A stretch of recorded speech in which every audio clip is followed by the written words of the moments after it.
Hello and welcome to Farmer's Kitchen. Do you know what? What? We're outside. It's nice, isn't it? Finally. We've been wanting to cook outside for the longest time. When it's not raining in Kentucky, and it seems like it has for the last 27 years, we come outside, we like to cook. When you haven't been outside for a while, it's time to clean up around the yard, do some things around the farm. So today we're gonna cook something that's gonna cook for a while. We've got two recipes that are absolutely wonderful.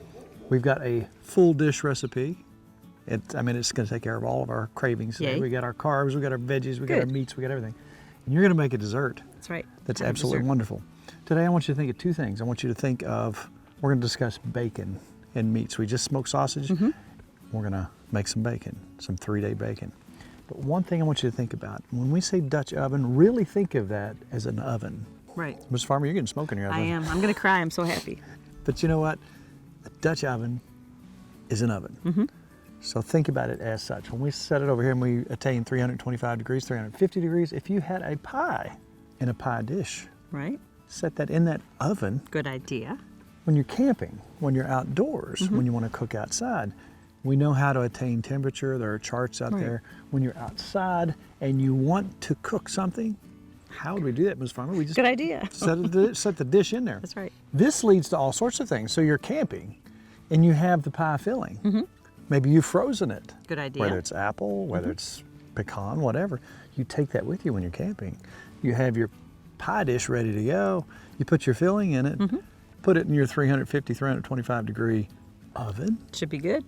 Remember, wherever you are in the kitchen, outdoors, on the face of the moon, 350 degrees is 350 face of the moon, degrees. I haven't been there, but I heard about a guy who went. All right, I think I've talked enough about where we're going today. Now here's what we're gonna do. Later today, we're gonna talk about bacon. Recently, we made our own sausages. Now, those smell so good, by the way. They smell the smoky. Then we smoked them. I can tell. In our smokehouse. Now I'm gonna take some sausage today that we got from somewhere else and some bacon, and I'm gonna make us a hearty gumbo over rice. Yummy. Now, here's how I'm gonna start that. I'm gonna go ahead and get our pan over here and get it nice and hot. Then I'm gonna take some bacon, and I'm gonna take some sausage, and I'm just gonna let that cook up. I'm gonna take the grease and use some of that to saute the vegetables that come next. But first of all, let's get the bacon and the sausage started. Now I've got chicken going here in the background. That's for the recipe here in a little while. That's how we make our stock. If you want some really good looking stock later, you can strain this off, put it in the fridge, and save it for a good while. But tonight, not only we're gonna use the chicken, in this case, thighs and legs, which we like the best. And this stock is going to be used in the recipe as well as the chicken itself. So we're going to take about 4 or 5 pieces of bacon and just turn those over till they get nice and brown. And they're going to cook in this later as well.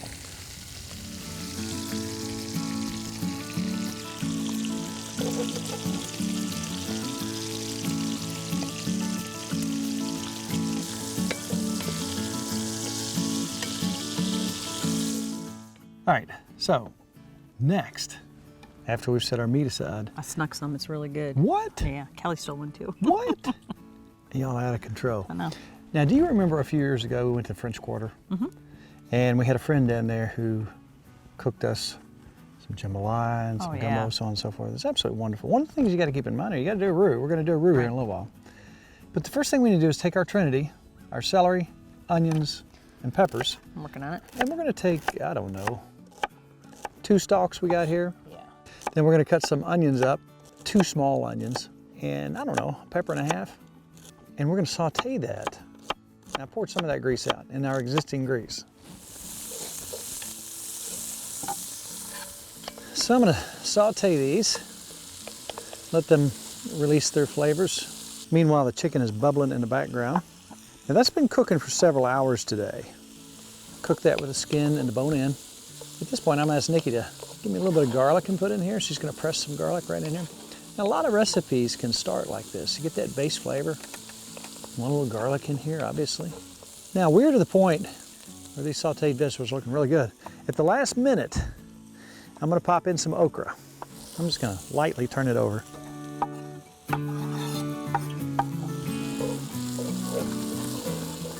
All right, let's take just a little bit of this chicken stock. Not much, but just, I don't know, half a cup. All right, at this point, We're gonna come back with a quart of our tomatoes. Remember we canned our tomatoes this past year? That's mighty handy right now. Oh wait, you can't use tomatoes in cast iron. Oh, yes you can. Now we're gonna come back with our dry ingredients. I'm gonna take some homemade Cajun seasoning that I made, and I'm gonna dash it out. And there's plenty of store-bought Cajun stuff out there. This has got some cayenne, a little paprika, some garlic. I'm gonna take some basil. You know I like basil, and it works well in here. I'm gonna put a little bit of thyme and just a few red pepper flakes because this is gonna have some heat in it. A little bit of salt, a little bit of pepper. Remember, our meats, our bacon and our sausage are gonna have salt in them. That's gonna release into that. We're gonna take some green chilies, and I'm gonna put, I don't know, I'm gonna put about half of that in there. That's probably about 3 ounces. I'm gonna let that cook just a little while because Nikki doesn't like her stuff real hot. I'm gonna see where that takes us. Now we've taken about a half a pound of sausage and about 4 pieces of bacon. Take a gander at that. I'm gonna leave the top open so I can keep an eye on it. I'm gonna let it cook down. I'm gonna let it boil, slow simmer for about an hour. Well, it's just falling apart. It's perfect. Nikki's pulling the chicken out. Just give me little bite-sized pieces in here. Pretty hot. All right, we're gonna start adding our chicken as we get it. All right, I'm gonna start my roux. When we visited Louisiana a few years ago, I wanted to talk to a chef who really knew what he was doing down there. And his formula for a roux, and I'm just adding this flour just to show you what we've got here. I've got 1/3 of a cup of oil and 1/2 cup of flour. I have just put this in here and I have stirred this. And the longer you do this, the darker it gets. If you want a really dark roux and you like that almost burnt flavor, you keep lowering the temperature and you just keep on cooking it. I am about where I want to be. This is a wonderful thickening agent and the flavor. So what I'm going to do, I'm going to add my chicken stock to that. See how that's thickening up right there? Now I'm going to take my roux, pour off in there, and oh my, what have we got going on? Now there's the consistency you think about right there. The last thing we're going to do is take some fresh uncooked shrimp, and we're just going to lightly cook them until they're nice and pink and done. And then we have us something else. Now I'm going to cover this just for a minute. Let that get all acquainted, and we're about ready to have dinner. Let's see where we're at here. Oh my, are you kidding me? Are you kidding me? Look at that. Yum. Is it not That beautiful? looks amazing. Okay, if you hold that over a little bit further. All right, now I could have made this a lot hotter. You could put more red pepper flakes, you could put more chilies, you could put hotter peppers, but I know that you like a little bit of heat, but not a lot. Yeah, you like it hotter than I do.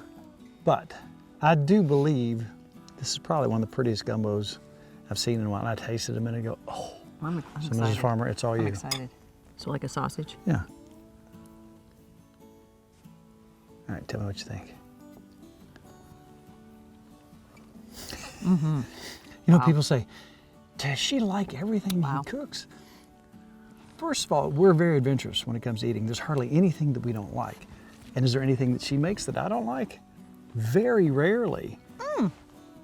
And that's something. That's really good. The roux, now I'll tell you the secret of this. The roux, I didn't make a real dark roux, but the roux along with the chilies in there, that's what makes this particular dish. It's just absolutely wonderful. And a little bit of the meat juices. Oh, That is so good. It's wonderful. You need to make this more often. So, let's skip from here to here. Now, we talk about, let's think about this as an oven. Right. So what do you have to do when we're setting out here and we're getting ready to cook a dessert? What do you have to do? You preheated my oven. You gotta preheat your oven. Now, this is a 10-inch, and we're gonna put a pie in there. Right. 13 on the top, 6 on the bottom gives us our 325. And it's uncanny how close it is to that. Now, there may be a couple degrees temperature difference, but it is just very close to that every time. So let's eat the fire out of that, and then we'll come back and have some dessert. Yay. Dig it?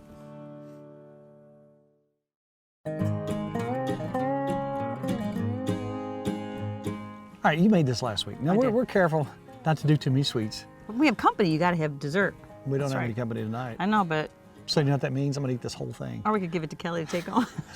Well, one thing, every now and then you gotta spoil yourself Yes, a you little do. bit. Yes, you do. But tonight, We're gonna spoil ourselves. And we're backing off the sugar, That's right. except for every now and then. Yeah, tonight's the night we have to have a little. We're spoiling ourselves. This goes quick. Yes. Now again, if you want to take this, you can take these ingredients, you can put those in a plastic bag, seal it Yeah. up, take it with you, take your dish with you, and boom, you're ready to go. You're good. This looks pretty cut and dry, and I think this is a basic pecan pie recipe. This is the way she fixed This it. is my grandma Solomon fixed it this way, and it's easy. And what I've done so far, and I melted my butter. I have a third of a cup of butter in here right now, and I also put a little bit of vanilla. Yep. I shook that in there. So, and this is simple. I have 2/3 of sugar. Pretty simple. We'll just mix it. And this is something you just do out here like this. And I'm going to add 3 eggs. All right. Every now and then a pecan pie is just gotta happen. You gotta have it. And you know what? Now, last time you fixed it, I noticed it had a salty flavor. And for those nuts to have that sweet and that salt, oh my goodness. Yes. Now I have a cup of syrup, and I like to use the clear. You could use some people. You didn't see this. No, this is nothing. This is just. You can use dark, but I like to use clear. Either one. Some people have their ways; they like to do it. But now I have salt, and I Okay. think her recipe called for half a teaspoon. But you know what? I like to put about a teaspoon, and I like to measure it in my hand. It's about a half. I think you liked it a little saltier. I Oh, like it's good. It's good. Delicious. So this is probably about a teaspoon. This is really a simple recipe. Yeah, there's nothing It's to it. so delicious. And by the way, our pan over there is preheated Thank you. and ready to roll. I just need 1 hour, and when I pull it out, usually I like to let it sit for about 15 minutes, and then it'll be ready. Now I have a couple pecans, Okay. kind of fold it in my pecans, and that's it. So 325 in an hour. Yeah, in an hour. And I bought pie shells. You cheated. Today. I cheated because this way we can drop this in and just pull it out and have a pie. All right, let's talk about this. And there's a reason we did this with a cold pan. That's a 9-inch pie pan. And it's a 10-inch Dutch oven. That'll go in there just fine. Right. But there's more than one way you could do this. But make for sure that you put your pie pan in there and then dump your Dump your ingredients stuff in in, there. right. If you've got the hot one, obviously. But that's what it looks like. That's what a 9-inch pie dish looks like in a 10-inch Dutch oven. Beautiful, right? It's beautiful. Now, we've already got this one going over here, so let's set this aside. 1 hour, we're gonna check that. It's a beautiful thing.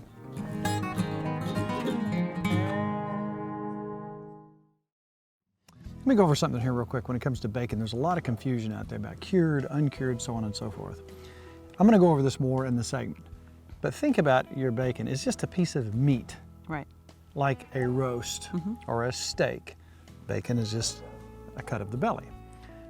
Can you take an animal, say it's an old-time hog killing, can you take that animal, cut that meat out right now, take it and cook it? Yes, you can. That's green meat. So what does that mean? Cook it, get it up to temperature, get it above 160, 170. If you're cooking bacon, it won't have much taste to it because there's no salt, Right. there's no pepper, there's no sweet if you want sweet, there's no smoke flavor, but it's green at that point. People get so confused about when you're making bacon, you have to put all these chemicals in it. There's an asterisk here. These old timers, when they would cure a ham, they would hang it up in the barn, and they would cut off of that for 7 years. They would cut the beetles out of it. I Right. heard that, there'd be all kinds of holes in it. That's not what we're talking about here. So again, a lot of confusion. Oh, you can't make bacon without the pink salt. We're not worried about storing it for 2,000 years. We're gonna eat this within a week or two at the most. One day for you. Yeah, it goes back into the refrigerator. We use it, then we make the next batch. We're gonna smoke this too. Pay very special attention to what we're doing here. This is for immediate consumption. It's not to hang up in the rafters right. for a year and a half, and you're gonna have the best bacon in the world, no chemicals. You think about bacon in the way we know it today. If you buy it in the store, you look at it and there's so many different avenues. Right. We're gonna give you today a recipe to make your own bacon in your own kitchen in 3 days. We'll call it the 3-day cure or It's whatever. way better. But then if you think about the curing process itself, let me ask you a simple question. Do you plan on us living in a cave anytime soon where we don't have access to a refrigerator or anything like that for like, I don't know, 6, 8 years? Yeah, that'd be fun. No, actually, Wrong no. answer. No. No plans on living in No, a cave? no plan for a cave. Bacon as we know it today, old habits die hard. You think about the old days. I love the old ways and I love the old days, and you watch the Bill Dixon segment. When I was a kid, everybody was putting up their bacon. Things were different. Right. These people had been through hard times, had been through the Depression, didn't have refrigerators, didn't have the simplest of things. Not too long ago, people in our lifetime did not have electricity. So how did they store things? How did they preserve things? Right. How did they prevent botulism? Right. I don't want to eat something and die. It sounds rather unpleasant. Yes, it does. So you think about the hog killing process. We've been all through that. They would fatten their pig up and get it as big as they possibly could. Why? More meat. More meat at all costs. That's right. where we're going. So they had to cure their meat Right. to store it for long periods of time, because a lot of these people had a lot of kids. And when you killed that big hog or 2 hogs or whatever, that was your meat for the winter. That was the way when they killed an elk way back then, or a bear, they cured a ham. Interesting. These habits die hard. So when you go to the store, you see years and years of research. First of all, the smoke and the salt, what do? They preserve. They dry, they shrink. The smoke actually is antimicrobial. What it does is it kills any kind of pathogen in there, any kind of microbe that can make you sick. Okay. But they found that out accidentally. In the old days, you see on the West Coast, the Indians used to take the smoked fish. They'd put them over the fire. They'd let them dry. Right. While they let them dry to get the moisture out of them, because that's where the bacteria stays. Yeah. They want to get as much moisture out as possible, and they want that salt to sink in and the smoke. And that was the initial cure. They figured that over time. And when that smoke comes up and imparts that antimicrobial resistance shield on that, it tastes good. Yes, it does. So they figured out that they'd smoke fish, they could keep it for long periods of time and use it over time. That was passed down and passed down and passed down. Now, what happened in the not too distant past? They started using potassium nitrate, saltpeter. You heard of saltpeter? Carter Caves, there's saltpeter cave. They used to mine saltpeter out of that to use for TNT. Really? Or they would use it to blow things up. They would use it for rudimentary gunpowder. So here you are having something that they put in there, Right. potassium nitrate, that stops the growth of microbes so you don't get botulism. And the later progression of that, the potassium nitrate, are the pink salts that we have today. Now when they cure that today, it keeps it on the shelf a lot longer, and that's what they use. When you heard old Bill Dixon talk about pink salt, Right. that's the latest iteration Okay. of that. Now, here's my journey with bacon. You know as well as I do, if we just went to the store and bought regular bacon off the shelf, we grabbed a pack of bacon, and it had those nitrites in it, Right. and I ate it, it made me sick. Me too. Gives Yeah, me indigestion. I don't know the reason for that. Then I started seeing cured versus uncured. Right. What does it mean? What does uncured bacon mean? Is that without nitrates? They use something in there to cure that. A lot of times it's celery seed, which has those same qualities, and it actually, over time, as it leaches into that, it becomes a nitrate, or those properties do the same thing. So if it is uncured, it still has technically nitrates in it. I have bought that and tried that, and it's not as bad on my system. There's something in the pink salt that bothers me. Yeah. Therefore, my journey to the bacon that we have today, you can go out and you can buy pork belly. What is bacon? What part of the pig is it from? Right. The belly. The belly. This is what you recognize right here as bacon. That strip right there. Does that look bacony to you? It looks bacony. Now, you want your bacon to have taste. This green bacon right here, that's green. What does that mean? It has just been processed. It's that piece of the belly right there that we consider bacon. In Europe, different parts are used. In Canada, sometimes you use loin. In the United States, this is considered bacon, the belly. Yum. Yeah. And here's the way we cured this. Equal parts kosher salt, brown sugar, real maple syrup, which, as you know, when we did it, there's only one ingredient in that. That is sap from a maple tree that you reduce down. Equal parts. We're going to do about 1/3 of a cup of each for a 5-pound slab. Cherry pepper. Your favorite? And cayenne. So we got black pepper, and Bill Dixon called it red pepper. You call it red pepper? Call it red pepper. Okay. Now, as this sits for 3 days, a 3-day cure, each day you take it, it's already got its little juice going, you turn it over each day. Take it out, set it here, put it in the smoker for a couple hours. Now, I'm going to actually put some heat on this. This will cause that to shrink. Okay. It's going to make it easier to cut. It's going to get a little patina, Yeah. a little darker patina on it. And again, you could bring that internal temperature up to 120 degrees while it's in the smoker. I'm gonna put it on about 250. Now, boom, in the smoker, how many hours you want. It's edible like this. How much smoke do you want on it? I like quite a bit. Okay. So a couple hours. I don't want to get that internal temperature up. I don't want to cook it per se. Right. I don't want to get it over 120, 130 degrees. When we cook it, we will attain that, well over that 160 degree for pork. Actually 150 now. But we're going to attain that temperature through the actual frying process. All right, let's put it in the smoker.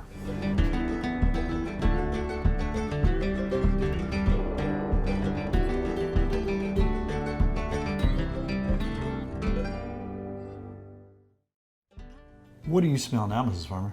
Amazing yumminess. Bacon. That smells so good. Got our smoke smell now. Now, you can tell that's kind of leaning up towards me. I'm going to cut this off square and we'll have a big old hunk we can use for beans and bacon or whatever.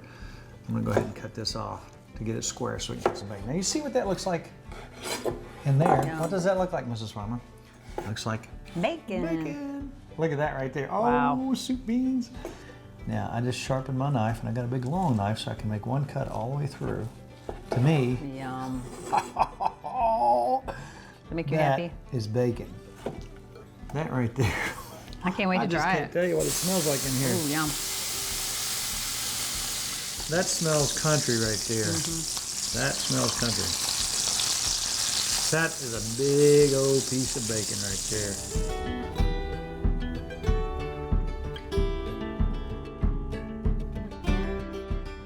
I can make a meal out of that. That looks delicious. that. I know you could.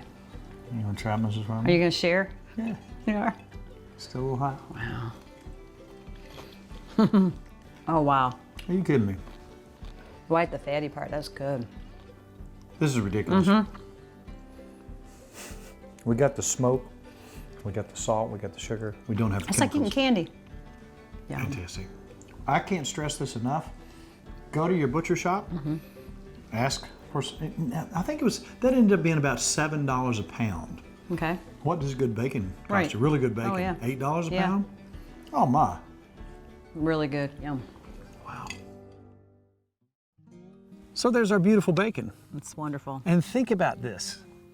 All this was done 3 days in the refrigerator. Right. Sometimes you'll leave a roast setting in the refrigerator before you cook it 3 days. By the time you buy it in the store, if you buy it in the store, sometimes it's been sitting there for a week. Right. Immediate consumption, not hanging on the rack for That's your 26 excuse? years. For eating all of it? That's your excuse? It's gone. You gotta eat it. It's delicious. Speaking of delicious, do you want to reveal your beautiful pie? Yeah, we should probably have a taste too. How do you say P-I-E? Pie. No, really. pie. How do you say it? I say pie. Two Pie. syllables. I say pie. 2 syllables. North, south. All right. Right.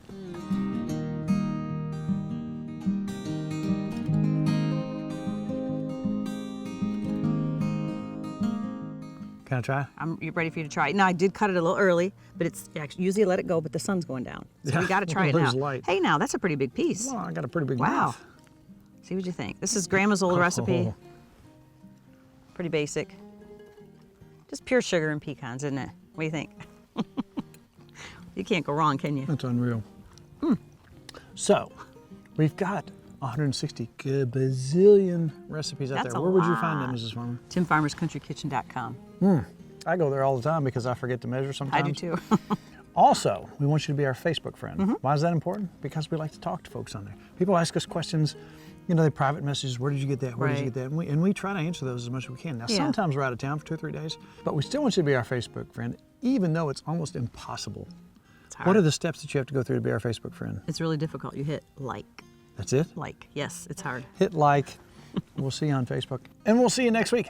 Who knows? The sun could be out, Mrs. Wouldn't that be Farmer. nice? It's all about Good times good friends. and good eats. We'll see you next week. I'm going to finish this dessert. No, I'm going to finish it. Oh.